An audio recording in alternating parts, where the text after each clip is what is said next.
Big boss Malayalam season 7. Hi guys, എന്നെ ആർക്കെങ്കിലും ഓർമ്മയുണ്ടോയെന്ന് എനിക്കറിയില്ല. എൻ്റെ ബിഗ് ബോസ് പ്രേക്ഷകർ ഇവിടെ ഉണ്ടോ? ഏകദേശം നമ്മൾ ഒരു വർഷത്തോളമായി ബിഗ് ബോസ് വീഡിയോസും കാര്യങ്ങളൊക്കെ ചെയ്തിട്ട്. അതായത് ബിഗ് ബോസ് സീസൺ ഇപ്പോഴാണല്ലോ വരുന്നത്. കഴിഞ്ഞ സീസണൊക്കെ മാർച്ചിലായിരുന്നുകൊണ്ട് മാർച്ച് ടു മാർച്ച് ഒരു വർഷം അങ്ങനെ പോകുമായിരുന്നു. പക്ഷേ ഈ പ്രാവശ്യം ആഗസ്റ്റിലാണ് ബിഗ് ബോസ് മലയാളം സീസൺ 7 വരുന്നത്. നമ്മളെ പഴയ വീഡിയോ കണ്ട ആരെങ്കിലുമൊക്കെ ഈ വീഡിയോ കാണുന്നവരുണ്ടെങ്കിൽ ജസ്റ്റ് കമൻറ്റ് ചെയ്യുക. സോ മലയാളത്തിലെ അല്ലെങ്കിൽ കേരളത്തിലെ one of the best entertaining show, അല്ലെങ്കിൽ ആൾക്കാരെ വളരെയധികം എൻജോയ് ചെയ്ത് അല്ലെങ്കിൽ എൻ്റർടൈൻമെൻ്റ് ആയിട്ട് എൻഗേജ്ഡ് ആയിട്ട് കാണുന്ന ഒരു ഷോ ഏതാണെന്ന് ചോദിച്ചു കഴിഞ്ഞാൽ അത് ബിഗ് ബോസ് തന്നെയാണ്. അതിൽ വേറൊരു സംശയമില്ല. അത് നമുക്ക് യൂട്യൂബിലായാലും അല്ലെങ്കിൽ ഗ്രൂപ്പുകളിലും അങ്ങോട്ടും ഇങ്ങോട്ടൊക്കെ ചർച്ചകളും കാര്യങ്ങളും ഒക്കെ നടക്കുന്ന വേറൊരു റിയാലിറ്റി ഷോ കേരളത്തിലുണ്ടോ എന്ന് ചോദിച്ചു കഴിഞ്ഞാൽ ഇല്ല എന്ന് തന്നെ പറയേണ്ടിയിരിക്കും. അത്രത്തോളം ജനപ്രീതി നേടുന്ന ഒരു ഷോയാണ് അത്. ബേസിക്കലി അത് പോസിറ്റീവിലാണെങ്കിലും നെഗറ്റീവിലാണെങ്കിലും ഒരു 100 ദിവസത്തേക്ക് കുറച്ച് ആളുകൾ ആ ഒരു ബിഗ് ബോസ് ഹൗസിലേക്ക് പോകുന്നു. അതിനുശേഷം അവിടെ ഉണ്ടാകുന്ന സംഭവ വികാസങ്ങളും കാര്യങ്ങളും ഒക്കെ, അതിൻ്റെ ഇടയിൽ TRP റേറ്റിംഗ് കൂടുന്ന കാര്യങ്ങൾ, കുറയുന്ന കാര്യങ്ങൾ, അങ്ങനെ ഒരുപാട് കാര്യങ്ങളും ഒരുപാട് വ്യക്തിത്വങ്ങളെ പഠിക്കാനും പഠിപ്പിക്കാനും ഒക്കെയുള്ള ഒരു സംഭവമാണ് ബിഗ് ബോസ് എന്നാണ് ഞാൻ മനസ്സിലാക്കിയിട്ടുള്ളത്. അപ്പം ബിഗ് ബോസ് ഷോയുടെ ഒരു മൊത്തത്തിലുള്ള ഒരു ഇത് നോക്കുകയാണെങ്കിൽ തന്നെ പലരും അതിൽ എൻഗേജ്ഡ് ആവുന്നതെന്ന് വെച്ചാൽ പല സ്വഭാവക്കാരുമായിട്ട് കണക്റ്റ് ആവും.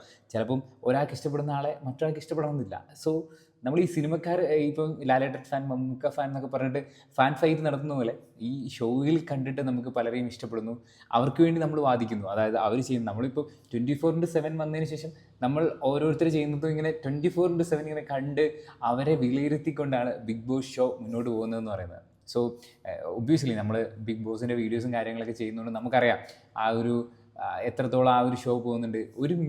ഒരു സെക്കൻഡ് ചിലപ്പോൾ കാണാൻ മിസ്സായി കഴിഞ്ഞാൽ തന്നെ ഒരാളുടെ ഒരു പെർസ്പെക്റ്റീവ് എന്ന് പറയുന്ന സാധനമല്ലേ. ഇപ്പം ഏതെങ്കിലും ഒരു കണ്ടസ്റ്റൻറ്റിൻ്റെ ചില കാര്യങ്ങൾ അവർ പറയുന്ന ഒരു മിനിറ്റ് ആയിരിക്കുള്ള ചിലപ്പോൾ എന്തെങ്കിലും ചെറിയൊരു കാര്യമായിരിക്കും, അതിൽ തന്നെ അത് കാണാൻ മിസ് ചെയ്ത് കഴിഞ്ഞാൽ തന്നെ ചിലപ്പം അവരെ അങ്ങനെയാണെന്ന് ചിന്തിക്കുന്ന ആൾക്കാരുണ്ട്.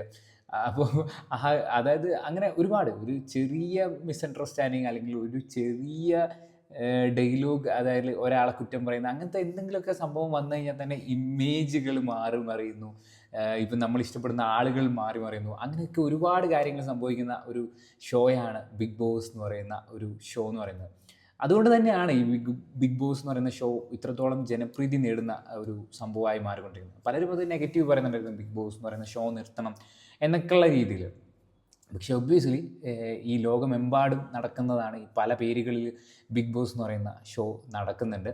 ഓക്കെ, ഒബ്വിയസ്ലി നിങ്ങളിപ്പോൾ വീഡിയോ കാണുന്നത് നിങ്ങൾ വിചാരിക്കും പ്രഡിക്ഷൻ ലിസ്റ്റ് കാണാമെന്നില്ല. സോ എനിക്ക് ബേസിക്കലി ഇതിൻ്റെ പ്രഡിക്ഷനും കാര്യങ്ങളൊന്നും അറിയില്ല. ഇപ്പോൾ സോഷ്യൽ മീഡിയയിൽ ഒരുപാട് പേര്, ഇപ്പം പ്രണവ്, പ്രവീൺ, അവരിലെ കൊച്ചു എന്ന് പറയുന്ന ബ്രോ വരാനുള്ള ചാൻസ് ഉണ്ട് എന്നൊക്കെയുള്ള രീതിയിൽ പ്രഡിക്ഷൻ കാര്യങ്ങളൊക്കെ ഞാൻ കാണാറുണ്ടായിരുന്നു. സോ ഒബ്വിയസ്ലി അത് പലപ്പോഴും പ്രഡിക്ഷൻസ് എങ്ങനെയാണ് പോകുന്നതെന്ന് വെച്ച് കഴിഞ്ഞാൽ ഇപ്പം സോഷ്യൽ മീഡിയയിൽ അല്ലെങ്കിൽ ഈ ഒരു ഇതിൽ ആക്റ്റീവായിട്ടുള്ള ആൾക്കാർ തന്നെയാണ് പൊതുവേ ബിഗ് ബോസ് എന്ന് പറയുന്ന ആ ഒരു ഷോയിലേക്ക് വരാറ്, നമ്മൾ കാണാറുള്ളത്. അത് ഇപ്പോൾ അവരുടെ ആ ഒരു ഇഷ്യൂ വന്നപ്പം അവരെ ഒരാളെ ഹൈലൈറ്റ് ചെയ്ത് അവരുണ്ടാവും എന്നുള്ള രീതിയിൽ പറയുന്നുണ്ടായിരുന്നു. അങ്ങനെ ഒരുപാട് പേര് ഇപ്പം സീരിയൽ ആക്ടേഴ്സ് ആയാലും എന്തായാലും ബേസിക്കലി നമുക്ക് ബിഗ് ബോസിൽ ഉറപ്പിക്കാൻ പറ്റുന്ന കുറച്ച് പേരെന്ന് പറയുന്നത് ഒരു സീരിയലിൽ നിന്നുള്ള കുറച്ച് പേര് എന്തായാലും ബിഗ് ബോസ് ഷോയിലുണ്ടാവും.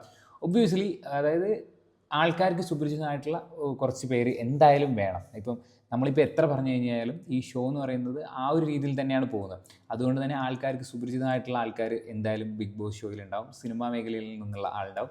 ഫിറ്റ്നസ് ഫ്രീക്കായിട്ടുള്ള ഒന്നോ രണ്ടോ മൂന്നോ ആൾക്കാർ എന്തായാലും ഉറപ്പായിട്ടും ബിഗ് ബോസ് ഷോയിൽ ഉണ്ടാവും. പിന്നെ ഈ ഫാഷൻ രംഗത്തുള്ള ആരെങ്കിലും ഒക്കെ എന്തായാലും ബിഗ് ബോസ് ഷോയിൽ നമുക്ക് പ്രതീക്ഷിക്കാം. സോ നിങ്ങൾ പല വീഡിയോസിലും കാര്യങ്ങളൊക്കെ കണ്ടിട്ടുണ്ടാവും ആരൊക്കെയാണ് പ്രൊഡിക്ഷൻ വരുന്നത്. നിങ്ങളുടെ ഒരു പ്രൊഡിക്ഷൻ ലിസ്റ്റ് നിങ്ങൾ എന്തായാലും കമൻറ്റ് ബോക്സിൽ രേഖപ്പെടുത്തും. ഞാൻ ഈ പറഞ്ഞ സെഗ്മെൻറ്റ് വെച്ചിട്ട് ഇപ്പം ഫാഷൻ സെഗ്മെൻറ്റിന് ഇന്ന ആൾ, സീരിയൽ സെഗ്മെൻറ്റിന് ഇന്ന ആൾ എന്നൊക്കെയുള്ള രീതിയിൽ നിങ്ങൾ കമൻറ്റ് ബോക്സിൽ രേഖപ്പെടുത്തും. അപ്പോൾ നമുക്ക് കുറച്ചും കൂടി നോക്കാം. എന്നിട്ട് ഞാൻ അതൊക്കെ വിശകലനം ചെയ്തിട്ട് നമുക്കൊരു വീഡിയോ അതിൻ്റേതായിട്ട് സെപ്പറേറ്റ് ആയിട്ട് ഇടാം. ഇത് ജസ്റ്റ് ഒരു ടോക്ക് എന്നുള്ള രീതിയിൽ ബിഗ് ബോസ് തുടങ്ങാൻ പോവുകയാണ്. അപ്പോൾ അതിനുള്ള ഒരു ടോക്ക് എന്നുള്ള രീതിയിൽ നിങ്ങളോട് സംസാരിക്കുക എന്നുള്ള രീതിയിലാണ് വന്നത്.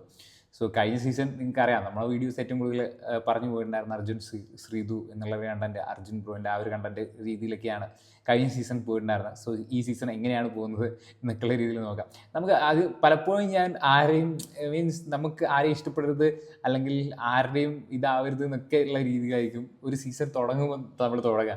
പക്ഷേ നമ്മൾ പോകെ ഞാനും നിങ്ങളെ പോലെയൊക്കെയുള്ള ഒരു മനുഷ്യനല്ലേ.